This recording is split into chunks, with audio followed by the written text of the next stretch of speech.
Hello there and welcome. I'm Bob Proctor, and I am attracting good, great, and wonderful things into my life. Money comes to me in increasing quantities through multiple sources on a continuous basis through the law of attraction. And that's what I want to talk to you about, the law of attraction. See, the underlying law that regulates supply in the world of effects has two important phases. One is desire, and the other is expectation.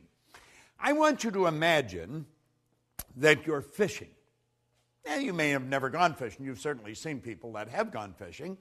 And you take and you get the line all fixed, and boom, you cast it out. And as soon as that plug hits the water, bang, a fish strikes. Now, you got the fish on the end of the line, but you are never going to have that fish if you don't reel it in. Well, you see, when we desire something, we are instantly connected with the invisible side of whatever good we desire. It's expectation that reels it in. Now, most people don't understand this, and they attract what they don't want rather than what they do want. I remember years and years ago, I got a bumper sticker that said, "Expect a miracle." And I kept looking at that bumper sticker, and I kept looking at it, and I got to the point where I was expecting something so good to happen in my life that I wouldn't be able to explain it. You see, I come to realize that a miracle is a word, Voltaire said, it's a word that we invented to express the known effects of unknown causes.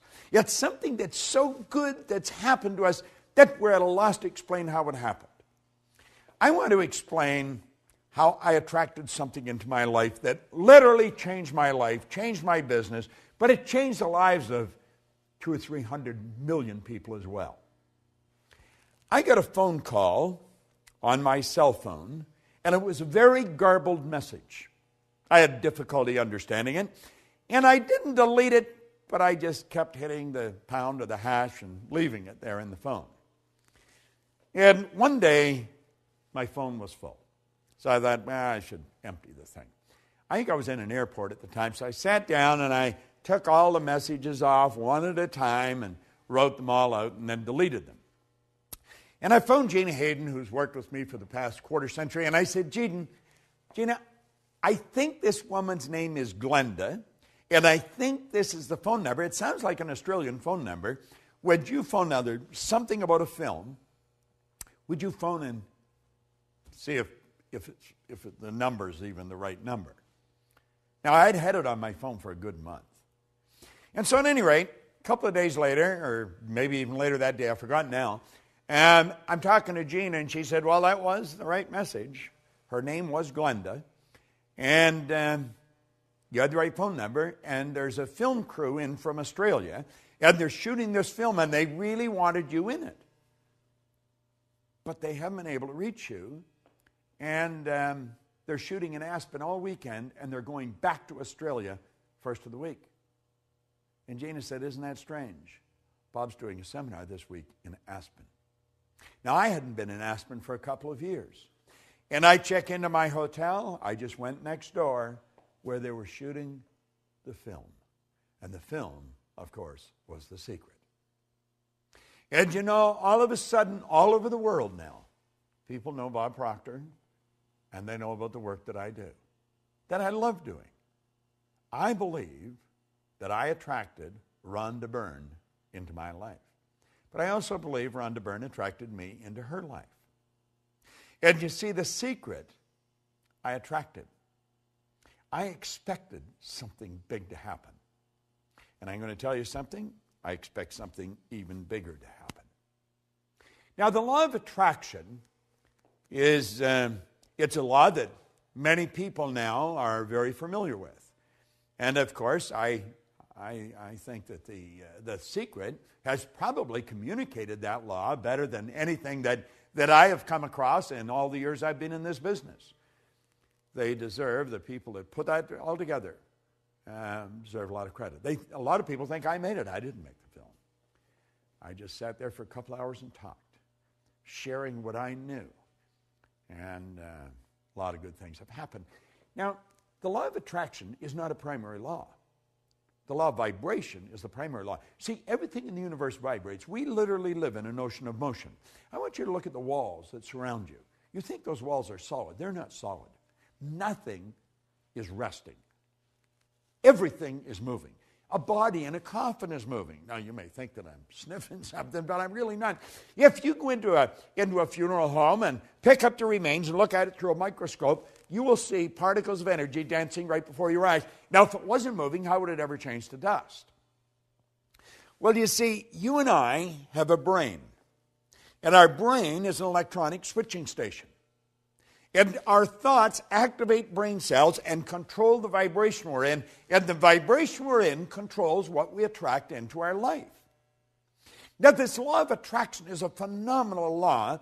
And I think the law of attraction, as it's brought out in this series, it's very well done.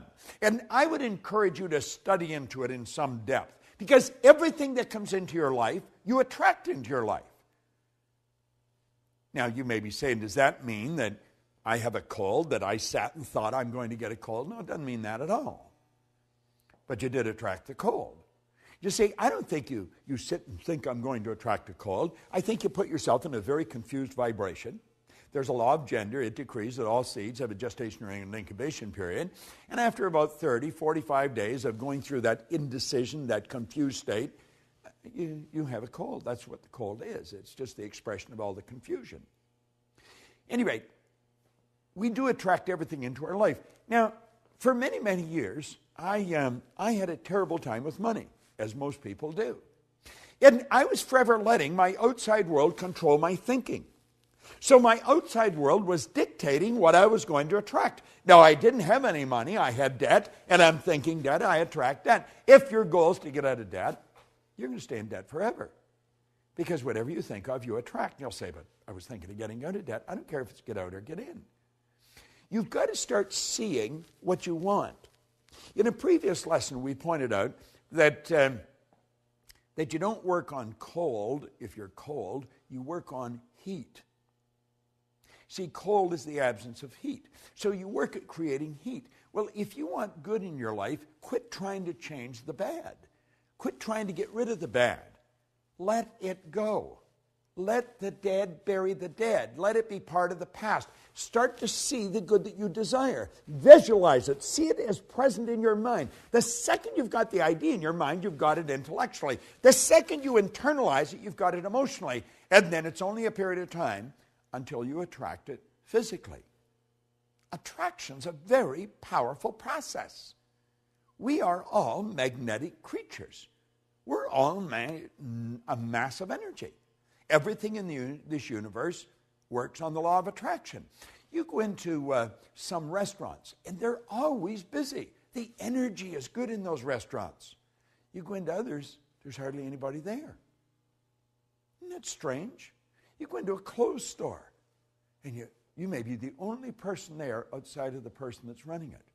You go into others, and there's people coming and they're going all the time. It has to do with the energy of the place of business. And the place of business is nothing but an expression of the consciousness of the person that's running the business. When we start to understand this, when we start to understand that we literally attract everything into our life, and it's our thoughts that are controlling what we attract, our whole world's going to change. You see, nature does not deprive us of any good or desired thing. Now, Hollywood points this out so well. It does provide us with the mental equipment and the inner power to acquire and enjoy the essential good to ensure a happy and a worthwhile existence. And it all happens in a very simple method. It's so complicated because nobody studies it.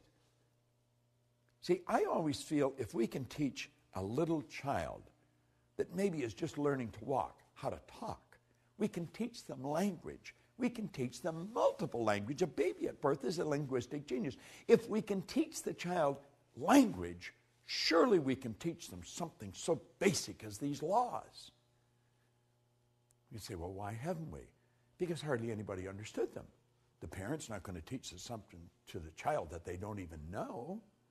The parent's only going to give the child what they've got. You see, what you don't fix, your kids are going to inherit. You should put a big sign on the refrigerator, attraction. Put it on the outside of your bank account. Hang it in your mirror where you put your makeup or shave in the morning. Put the word attraction everywhere. And start to realize whatever you want, you'll begin to attract. That is an absolute law. This isn't just my idea. It is an idea that I've fallen in love with. And I want to recommend you fall in love with it. Study these laws every day. Now keep in mind, this video series is just an overview of these laws. Get into it in depth. Get the script. Study the script. You'd be so glad you did. This is Bob Proctor. Thank you.